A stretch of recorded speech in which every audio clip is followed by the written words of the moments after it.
5 habits you have to quit right now in order to be more productive.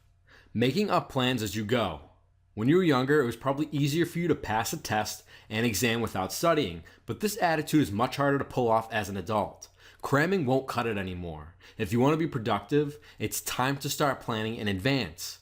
Plan out your week and your day before they start, so you already know what you need to do and how long it will take.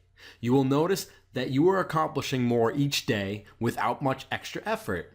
Simply because you don't have plans as you go, the plan has already been made. Working longer hours to make up for yesterday. There will be days and nights where you have a heavier workload and need to work longer hours. However, if you find yourself working longer hours to make up for putting off work yesterday, you may find that you're struggling to be productive. Your mind produces its best work when you first start. The more work, the more tired your mind will become. You will produce better work in 2 sets of 6 hours rather than one 12-hour session. Try to break up your work and don't put it off if you want to be more productive.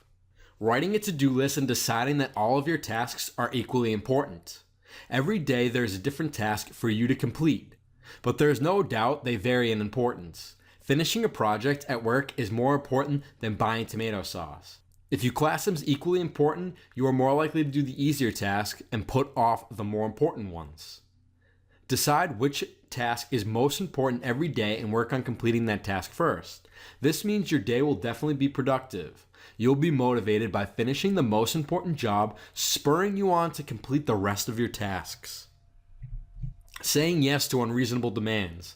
Lazy people and productive people both have 24 hours in their day. It is how they spend these hours that make the difference. Doing favors for others isn't a bad thing, but if it gets in the way of doing your own work, it may not be the best idea. If you worry about seeming rude, just remember that every time you say yes to one activity, you also automatically say no to another. Being distracted easily. The most important part of being productive is also being able to focus. If you're easily distracted, it is important to take away the distraction so that you can focus on your work. If you struggle with social media, download an app that allows you to block Facebook during the hours that you're at work. If you're distracted by talking to your friend on the phone, put the phone on silent mode while you work. The best way to stop getting distracted is to remove all the possibility of a distraction so you can focus 100% on your work.